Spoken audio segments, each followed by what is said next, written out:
ओम।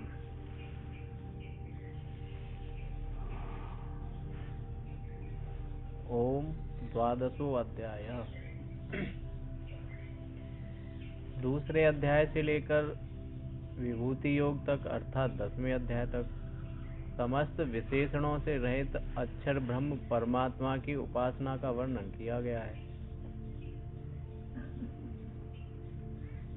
तथा उन्हीं अध्यायों में स्थान स्थान पर संपूर्ण योग ऐश्वर्य और संपूर्ण ज्ञान शक्ति से युक्त सत्वगुण रूप उपाधि वाले आप परमेश्वर की उपासना का भी वर्णन किया गया है तथा विश्वरूप एकादश अध्याय में आपने उपासना के लिए ही मुझे संपूर्ण ऐश्वर्य युक्त सबका आदि और समस्त जगत का आत्मा रूप अपना विश्वरूप भी दिखलाया है और वह रूप दिखलाकर आपने मेरे ही लिए कर्म करने वाला हो इत्यादि वचन भी कहे हैं। इसलिए इन दोनों पक्षों में कौन सा पक्ष श्रेष्ठतर है यह जानने की इच्छा से मैं आपसे पूछता हूँ। इस प्रकार अर्जुन बोले।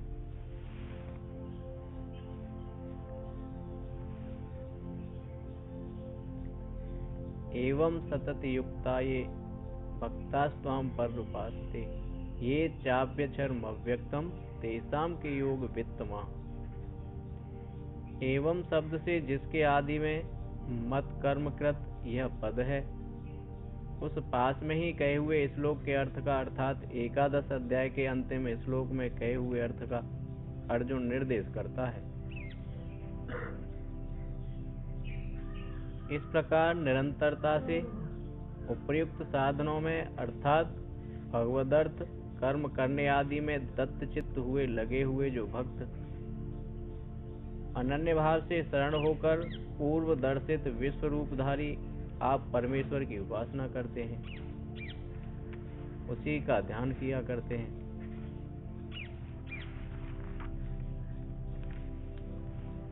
तथा दूसरे जो समस्त वासनाओं का त्याग करने वाले सर्व कर्म संन्यास ज्ञानी जन उपर्युक्त विशेषणों से युक्त परम अक्षर जो समस्त उपाधियों से रहित होने के कारण अव्यक्त है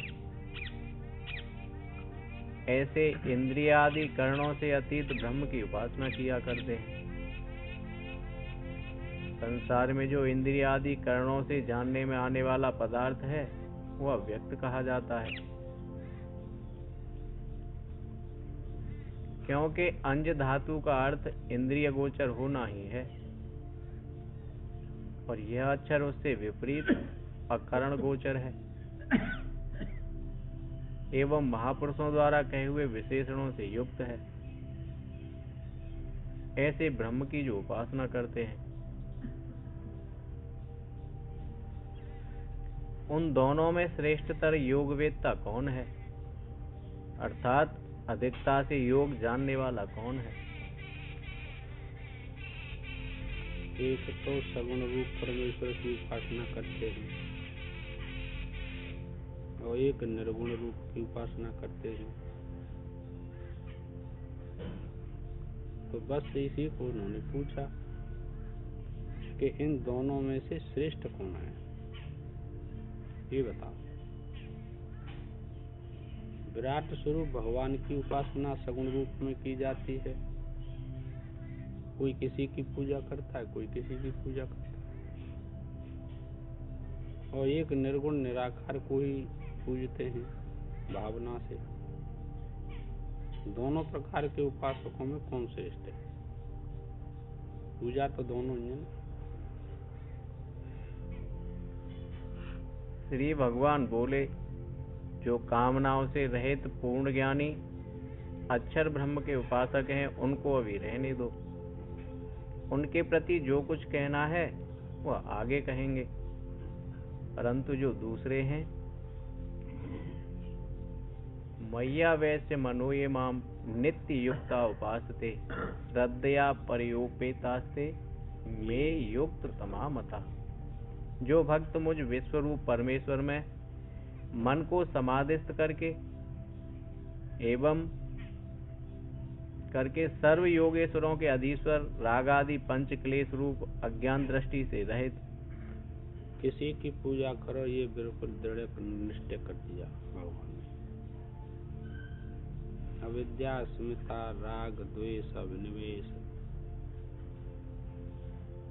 कामनाओं से रहित जो विराट स्वरूप की उपासना। देखो, कोई आदित्य को ब्रह्म उपास्य, सूर्य को ब्रह्म मान करके करते हैं, है ना।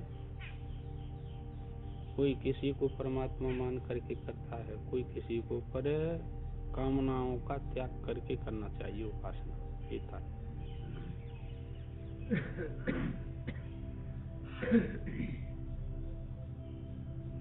रागादि पंच क्लेश रूप अज्ञान दृष्टि से रहित मुझ सर्वज्ञ परमेश्वर की पिछले 11 अध्याय के अंतिम श्लोक के अर्थानुसार निरंतर तत्पर हुए उत्तम श्रद्धा से युक्त होकर उपासना करते हैं, वे श्रेष्ठतम योगी हैं, यह मैं मानता हूँ। राग द्वेष का तात्पर्य है फलेच्छा से रहित उपासना करनी चाहिए, चाहे सगुण की करो चाहे निर्गुण की करो, वो श्रेष्ठ है। ये था।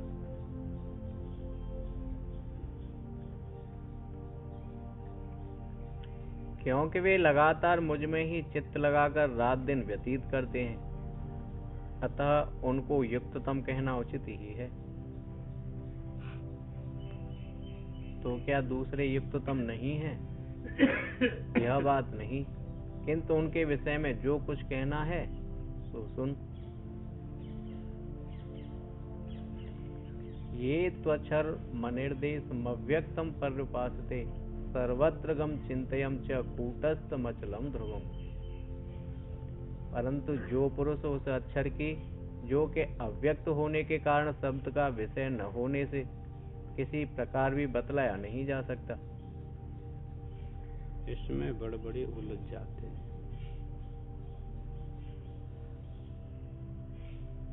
जब बुद्धि शुद्ध होती है तब इसका फैसला करती है कि किसी शब्द प्रमाण से उसको नहीं जाना जाता, तो फिर कैसे जाने? तो उलझन हो गई कि नहीं, ग्रंथि हो गई। तो फिर भी शब्द से जाना जाता है, शब्द प्रमाण। कहीं मना कर दिया, कहीं कह दिया। ये जड़ चेतन की ग्रंथि है और कोई बात नहीं। धीरे धीरे तब करते करते सब बातें लाला समझ में आ जाती है। ये था। तो एक दिन में तो आती नहीं। भजन ध्यान करते रहो पूरे जीवन तो समझ में आ जाती।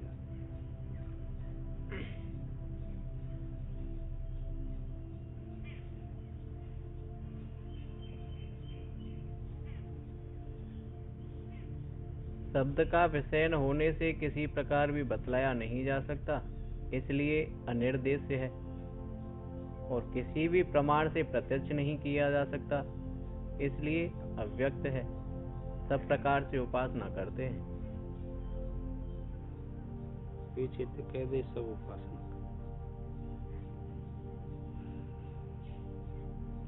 अप्रमेय,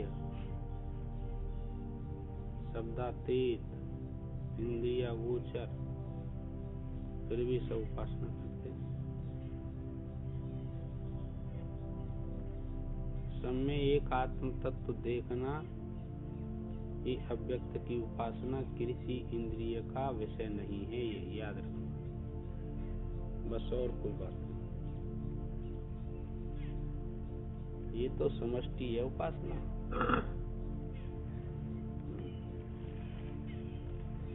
सबको सार कह दो।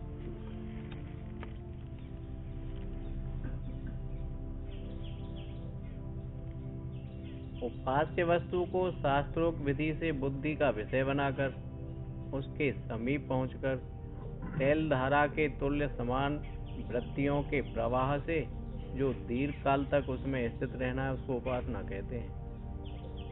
उपासना का अर्थ कर दिया, ठीक है।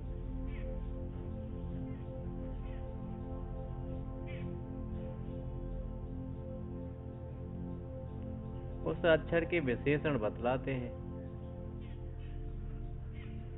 वह आकाश के समान सर्वव्यापक है और अव्यक्त होने से अचिंत्य है, क्योंकि जो वस्तु इंद्रियादि करणों से जानने में आती है उसी का मन से भी चिंतन किया जा सकता है, परंतु अक्षर उससे विपरीत होने के कारण अचिंत्य और कूटस्थ है।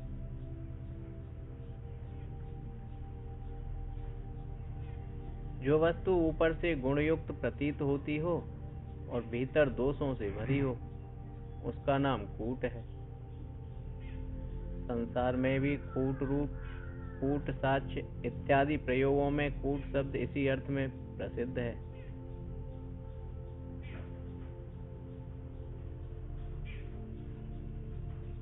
वैसे ही जो अविद्यादि अनेक संसारों की बीजभूत अंतर दोषों से युक्त प्रकृति, माया, अव्याकृत आदि शब्दों द्वारा कही जाती है, एवं प्रकृति को तो माया और महेश्वर को मायापति समझना चाहिए। मेरी माया दुस्तर है इत्यादि श्रुति स्मृति के वचनों से मैं जो माया नाम से प्रसिद्ध है उसका नाम कूट है। उस कूट नामक माया में जो उसका अधिष्ठाता रूप से स्थित हो रहा है उसका नाम कूटस्थ है।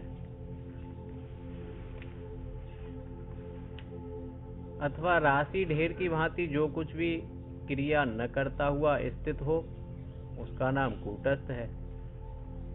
इस प्रकार कूटस्थ होने के कारण जो अचल है और अचल होने के कारण ही जो ध्रुव अर्थात नित्य है, उस ब्रह्म की जो लोग उपासना करते हैं,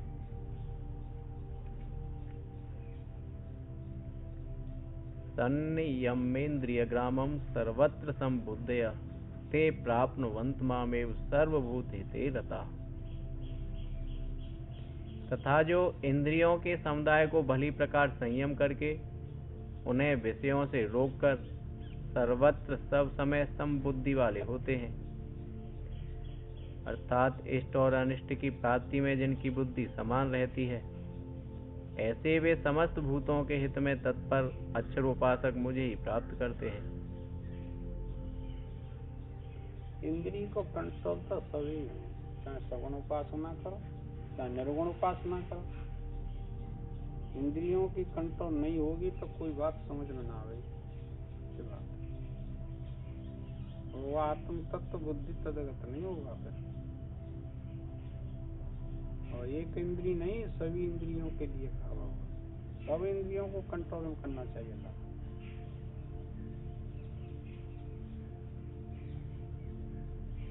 तेज जब भी उत्पन्न होता है बुद्धि में, और सब इंद्रिय कंट्रोल में होता है।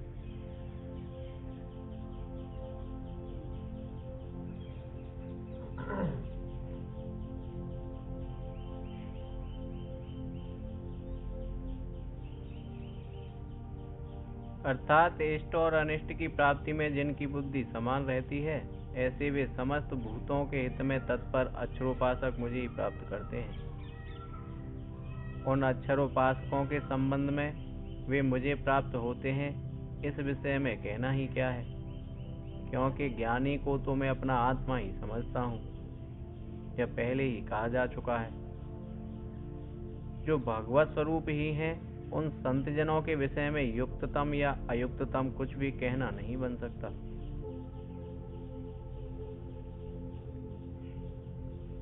किंतु क्लेशो अधिक तरस्तेसा मव्यक्ता सक्त चेतसाम अव्यक्ता है गतिर्दुखम देह बब्दिर व्याप्यते। उनको क्लेश अधिकतर होता है। यद्यपि मेरे ही लिए कर्मादि करने में लगे हुए साधकों को भी बहुत क्लेश होता है। निर्गुण निराकार यज्ञ दान तप जप परेशानी तो होते हैं। गुण की उपासना करने वाले को भी परेशानी और निर्गुण की उपासना करने वाले को भी और विशेष परेशानी, क्लेश दोनों होता है। दोनों साधकों को इंद्रियों पर कंट्रोल करनी पड़ती है। लाला ये अव्यक्त विषयक गति, शरीर से संबंध विच्छेद करना, ये सूक्ष्म, वास्तव में एक आत्म तत्व देखना ये बहुत सूक्ष्म है। ये निर्गुण निराकार की उपासना है। किसी से राग द्वेष न करना ये निर्गुण निराकार की उपासना है। कहाँ पे आवे समझ में आ ले।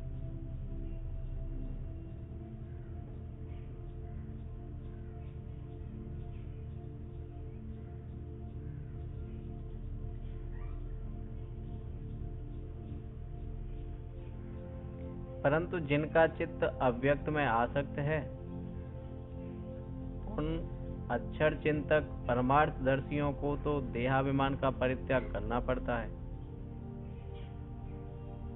बहुत परेशान। शरीर का तो त्याग कर दिया आपने, क्या मैं शरीर नहीं, इतना सुना और स्वीकार कर लिया मैं शरीर नहीं। तब क्या इतने त्याग से ही शरीर का त्याग हो गया? नहीं नहीं, इसमें जो अभिमान बैठा हुआ है ना उसका त्याग नहीं होता। उस अहंकार का त्याग करना बड़ा कठिन होता है लाला। वहां तक बुद्धि वृत्ति जाती नहीं पापों के कारण। साधना में कमी है, इसीलिए बुद्धि वृत्ति वहां नहीं जाती। ऐसा कौन सा तत्व शरीर में है जो वहां तक नहीं पहुंचने देता, या विचार आता ही नहीं? वही है मैं, वही अहंकार, वही कर्तृत्व अभिमान है। बहुत सूक्ष्म।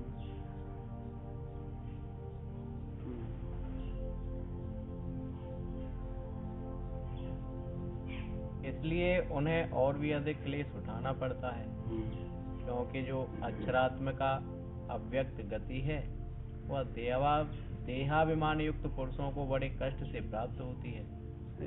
टुक टुक के अहंकार भर रो लाला। मेरी बराबर कोई पढ़ो लिखो ना अहंकार नहीं है, ठुक के भरेगो। होते श्रेष्ठ कोई ना अहंकार भरेगा।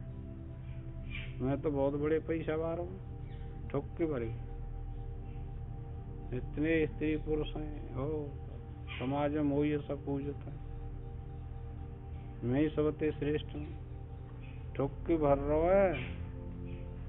इसी को देहाभिमान कहते हैं लाला। कैसे छोड़ देंगे तू बता? समाज में प्रतिष्ठा नहीं रहेगी, या चला गया तो याद कर लेना, कोई मतलब नहीं।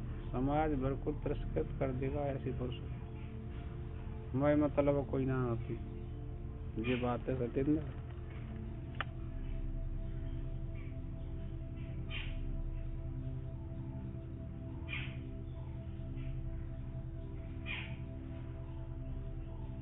अतः उनको अधिकतर क्लेश होता है।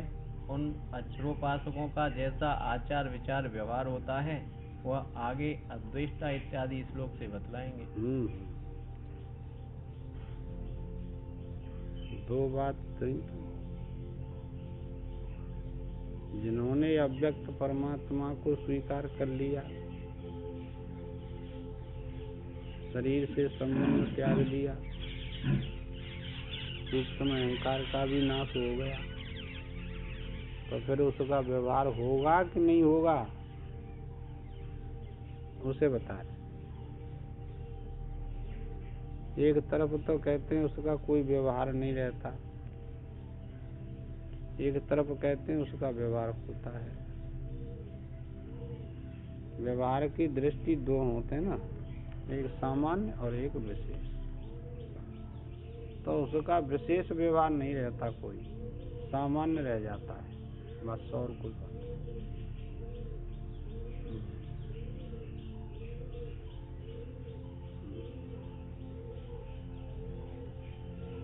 ये तो सर्वाणि कर्माणि मयि सन्न्यस्त मत्परा अनन्येनैव योगेन माम ध्यायन्त उपासते।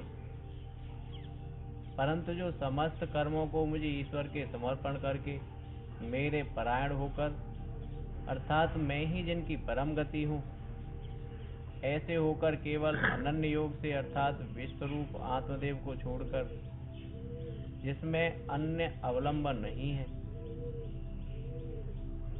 ऐसे अनन्य समाधि योग से ही मेरा चिंतन करते हुए मेरी उपासना करते हैं।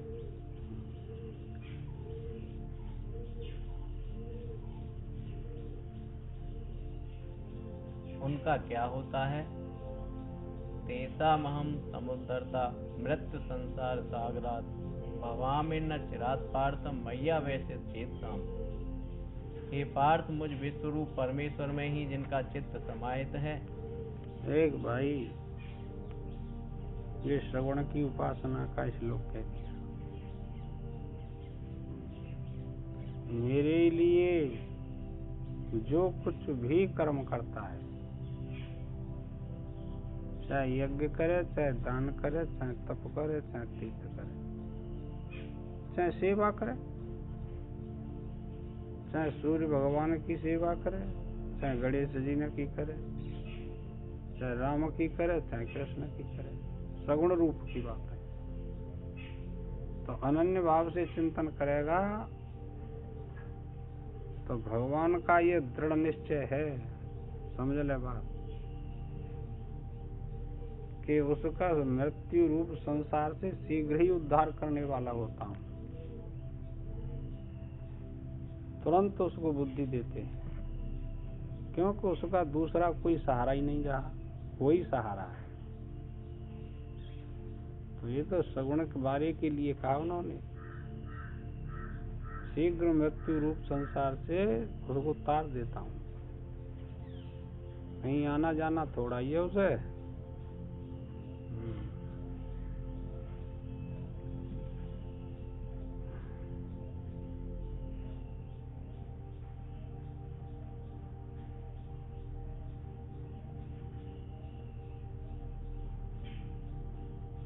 ऐसे केवल एक मुझ परमेश्वर की उपासना में लगे हुए उन भक्तों का मैं ईश्वर उद्धार करने वाला होता हूँ। और का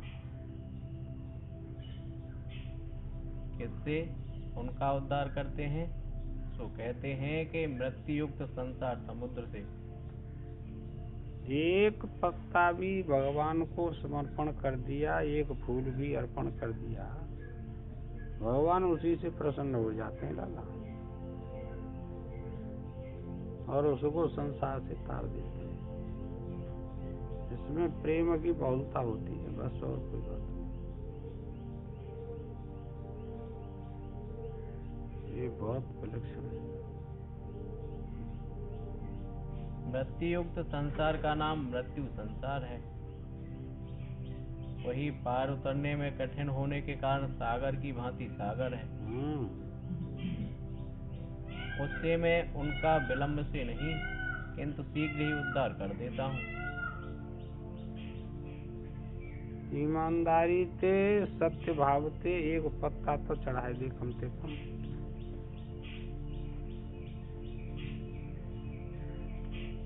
ऐसे समझ रखा है संसार को कि हम अनेक देर में छोड़ देंगे, पर छोड़ तुम अपनी शक्ति से नहीं सकते। तुम उसका भजन करेंगे, ध्यान करेंगे और उसको समर्पण कर दो तो ऐसा हो सकता है। अनादिकाल से चले आ रहा है, तुम्हारो जन्म सवन को जन्म, और फिर मरेंगे, फिर जन्म होगा, फिर मरेंगे, फिर जन्म होगा। कहाँ छूटा? इसका मतलब कि हमने समर्पण नहीं किया प्रभु के लिए, कुछ भी अपना मान रखा है, सब रहा है। अपना मन अपना मान रखे, मन में रोए, मन के वो वाय करूंगो, शास्त्र के वो वाय न करूंगो, तो अपनों ने माने मन, उसको कहाँ समर्पण किया आपने? नहीं किया। भगवान समर्पण कर दो भगवान के प्रति, तो शास्त्र की आज्ञा का पालन करना ही पड़ेगा। शास्त्र परमात्मा है, वेद परमात्मा है, उसकी मानना चाहिए। हम पे मान ही ना जा रही, इसीलिए भटकते रहते हैं, दुख भोगते रहते हैं, जन्म होते रहते हैं लाला।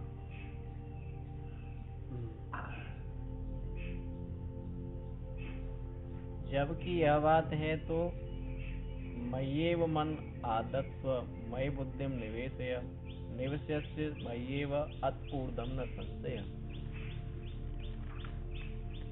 तू मुझ विश्वरूप ईश्वर में ही अपने संकल्प विकल्पात्मक मन को स्थिर कर और मुझ में ही निश्चय करने वाली बुद्धि को स्थिर कर लगा। अरे संकल्प विकल्प संसार के छोड़ दे, मेरे लिए संकल्प विकल्प कर, बुद्धि भी मेरे समर्पण कर दे, मेरा ही निश्चय कर बुद्धि से कि भजन के समान और कोई कुछ नहीं दुनिया में, पार हो जाएगा। गंभीर है, अभी तो सुनना है। जब रिसर्च होगी, पीएचडी होगी, तब तेरे को पता लगेगा कि ये कहीं तक है। अभी तो स्थूलता है बाबा, बहुत स्थूलता है। क्या करें?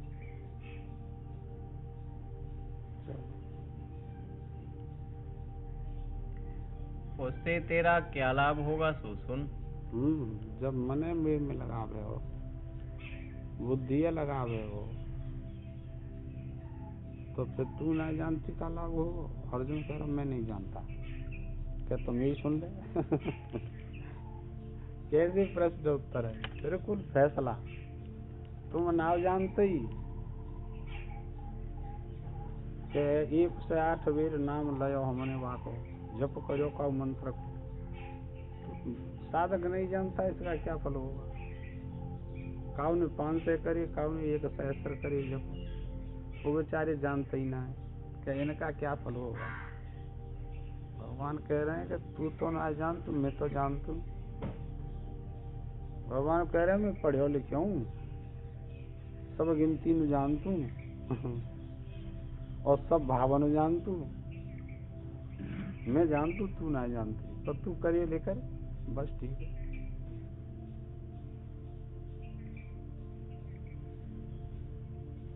इसके पश्चात अर्थात शरीर का पतन होने के उपरांत तू निसंदेह एकात्म भाव से मुझ में ही निवास करेगा। फैसला कर दो, जो कुछ भी करता है शरीर छूटेगा, मैं होती ये कथा है जय लाला, घबरा में मत। एक है जाएंगे दोनों, फिर कोई संशय नहीं रहेगी। और जाते ज्यादा सरल क्या करे भाई, नियम बना ले, रोजाना करे, 1 दिन 10 दिन महीना 2 महीना करके छोड़ दें, तक का फायदा है। क्योंकि संसारी नित्य समझ रहा है, क्यों अपनो कर्म नित्य समझ रहा है, यही ते पा रहे जाएंगे बस। क्या करें, बहुत सरल ज्ञान। इसमें कुछ भी संशय नहीं है, अर्थात इस विषय में संशय नहीं करना चाहिए। तो जब मैं कह रहा हूँ तो संशय क्या कर रहा है, मैं में सब समर्थ है।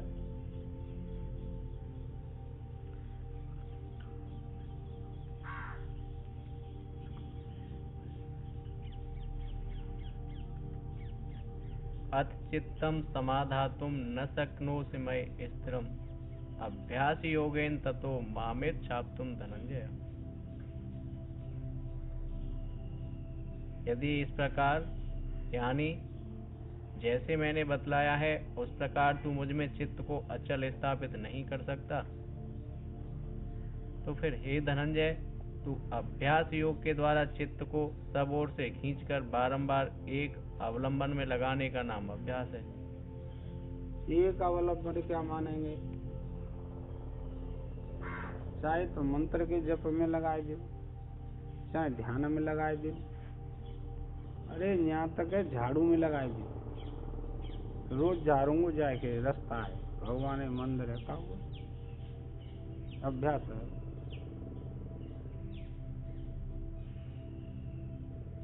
ध्यान में लगाए, ध्यान करूंगा प्रभु तेरे सगुण को चाहे निर्गुण को, अभ्यास है। उससे युक्त जो समाधान रूप योग है, ऐसे अभ्यास योग के द्वारा मुझ विश्वरूप परमेश्वर को प्राप्त करने की इच्छा कर। इसका मतलब अभ्यास से ही प्राप्त होता है। रोजाना पाठ करनो, गीता को रामायण को इतनो करनो है, चाहे कछु हुए। जब अनन्य भक्ति होती है तो भगवान उसकी ड्यूटी भी देते हैं, तभी तो अनन्य अभ्यास भयो जे। हाँ, ये समझ में। रोजाना को नियम, और वो गयो न ड्यूटी पे, भगवान ने कही आज ना आयो, गड़बड़ हो जाए, या तो वही बनेगा या ड्यूटी दे आए। बोलो, वहाँ को समर्पण हो।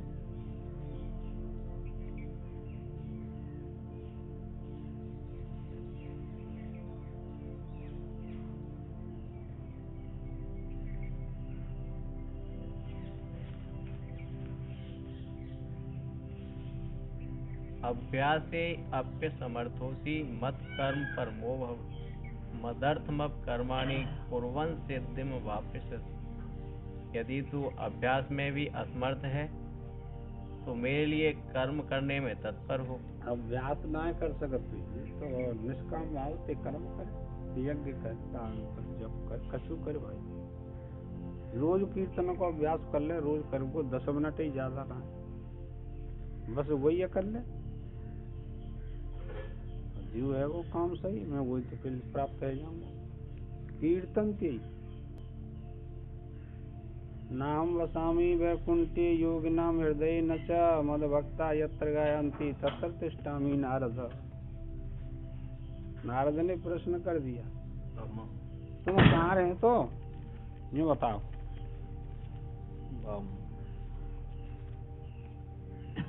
कोई खोजे तो तुम कहाँ मिलोगे? विष्णु लोक में मिलोगे? कहाँ मिलोगे? वैकुंठ में मिलोगे? नारद ने कही ना। तो फिर कोई काला ढूंढे, वो कोई स्थान तो बताओ। तो कितनी बात बताई, न मैं वैकुंठ में रहता हूँ, न योगियों के हृदय में रहता हूँ।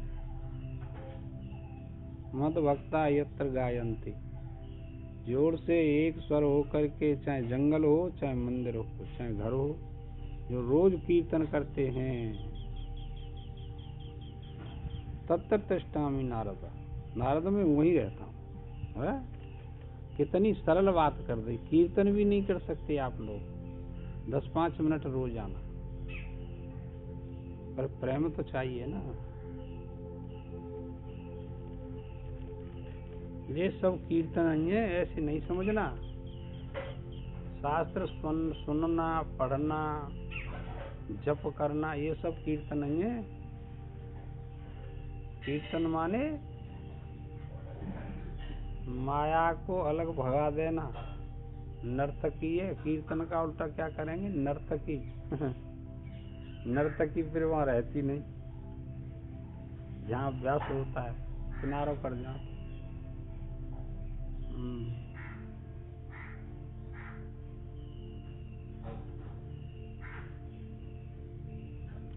मदर्थ कर्म का नाम मत कर्म है, उसमें तत्पर हो, अर्थात मेरे लिए कर्म करने को ही प्रधान समझने वाला हो। अभ्यास के बिना केवल मेरे लिए कर्म करता हुआ भी तू अंतःकरण की शुद्धि और ज्ञान योग की प्राप्ति द्वारा परम सिद्धि प्राप्त कर लेगा। और बार बार कहते हैं, अंतःकरण की शुद्धि निष्काम कर्म योग से होगी, बस उसमें ज्ञान उत्पन्न होगा और मुझको प्राप्त कर लेगा।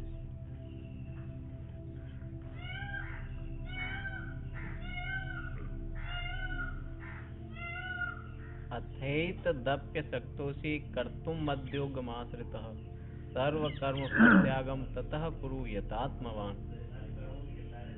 परंतु यदि तू ऐसा करने में भी, अर्थात जैसा ऊपर कहा है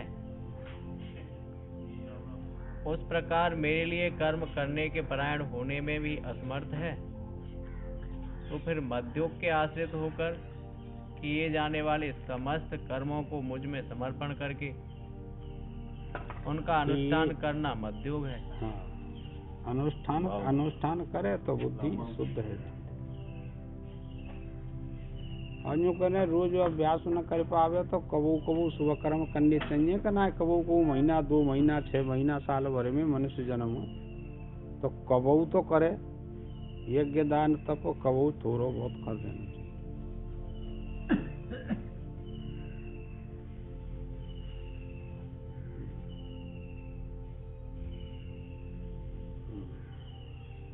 उसके आश्रित होकर और संयतात्मा होकर अर्थात वशीभूत मन वाला होकर समस्त कर्मों के फल का त्याग कर।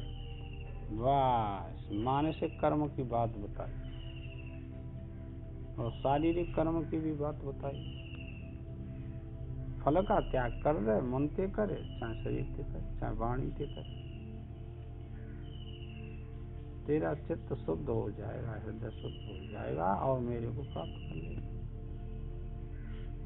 शुद्धि ना हो तो जी बहुत क्लेश हुए। आज शुद्ध करे हुए 2 घंटा जप करे और फिर जप करते हटे, फिर व्यवहार आके ठाड़ो है वो और झट झूठ बोल दो, बेईमानी कर ली तो और फिर कहाँ से शुद्ध है वो? बड़ो बवाल है। साधक जिनसे बच के रहें चला। किसी के पास नहीं जाता, झूठ नहीं बोलता, अलग रहता है एकांत में। इसीलिए तो बताया एकांत में रहना चाहिए।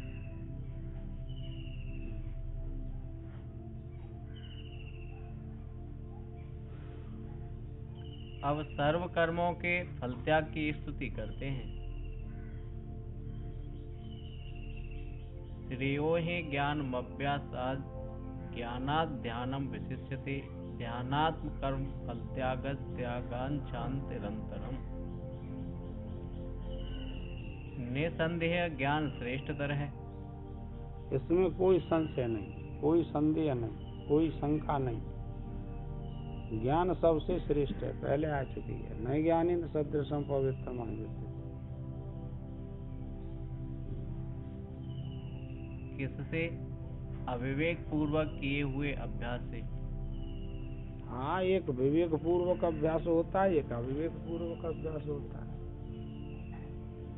और विवेक के बिना भी अभ्यास करते हैं और विवेक से भी करते हैं भाई।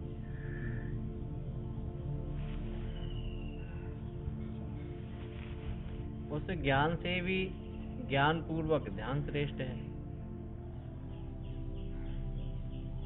और इसी प्रकार ज्ञान युक्त ध्यान से भी कर्म फल का त्याग अधिक श्रेष्ठ है। त्याग से बिल्कुल ठीक। फल को त्याग कर दो, फल को चित्त शांति हो जाएगा। अरे है जाए तो ठीक है, न है जाए तो ठीक है यार। आज नहाए नहाए तो आज जप न करें क्या ना, वो तो समर्थ योग में स्थित है। ना नहाए तो कोई बात ना, जब तो कर ही लियो कुल्ला उल्ला करके, का नुकसान। तो जिज्ञान है वो, विवेक है वो, भजना क्यों छोड़े। शरीर में तकलीफ है, ना नहाए हुए हो, कोई बात है विशेष तो फिर थोड़ा बहुत भजन तो कर ले भाई। ये विवेक पूर्वक है वो अभ्यास।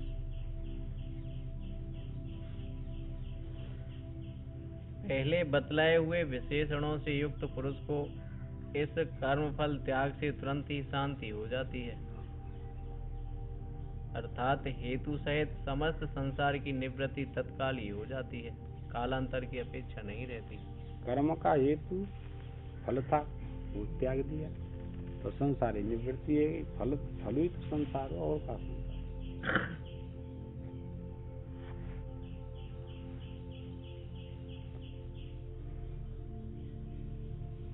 कर्मों में लगे हुए अज्ञानी के लिए पूर्वोक्त उपायों का अनुष्ठान करने में असमर्थ होने पर ही सर्व कर्मों के फल त्याग रूप कल्याण साधन का उपदेश किया गया है, सबसे पहले नहीं। कल्याण चाहने वाला पुरुष शास्त्र वेद कर्म करता हुआ उस कल्याण में ज्ञान को प्राप्त हो जाता है। इसीलिए सबसे पहले उपदेश कर्म का करना चाहिए।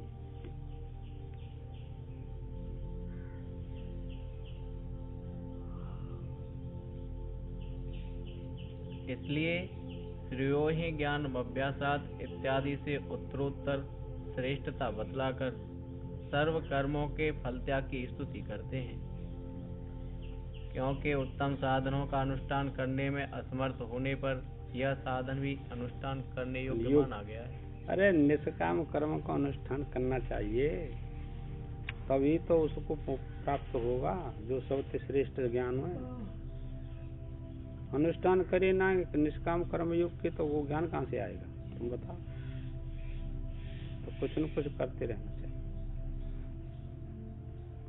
जब तक मोह वृत्ति रहे तब तक करते रहना चाहिए सबको, और मोह नहीं है तो वो ज्ञान अपने ही आप हो जाएगा बस। पूर्व पक्षी, कौन सी समानता के कारण यह स्तुति की गई है? समाधान, जब इसके हृदय में स्थित समस्त कामनाएं नष्ट हो जाती हैं। यदा सर्वे प्रमुच्यते, कठोपनिषद की श्रुति। जब अब तुम देखो, कहा पढ़े कहा सुने रोजाना, कामनाओं को निर्मूल तो करना ही पड़ेगा, और कामना जाए नहीं रही तो फिर भगवान कहाँ से मिले, तू बता। कितनी कामना बैठी है, न जाने। तुम अपनी कामना न संभारो ना, तो तुम पे अपनी कामना न संभरेंगी। गिनती करो तो तुम गिनती नहीं कर सकते अपनी कामनाओं को। ये बहुत विलक्षण संसार है, पर इतनी सूक्ष्म बुद्धि ना कि अपनी कामना न हम संभाल लें। संभरेंगी एक के बाद एक के बाद एक के बाद।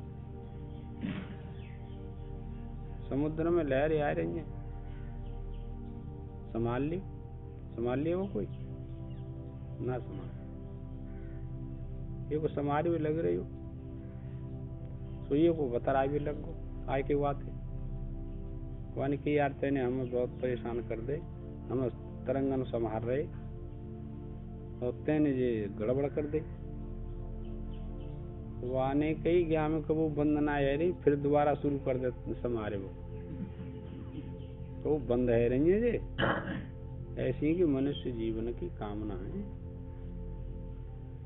जे कबू बंद थोड़ो रह रही है। जब तक भगवान का भजन न करेंगे तब तक ये बंद होने वाली नहीं, तनी रहने बस। बोलो सदगुरुदेव भगवान की जय।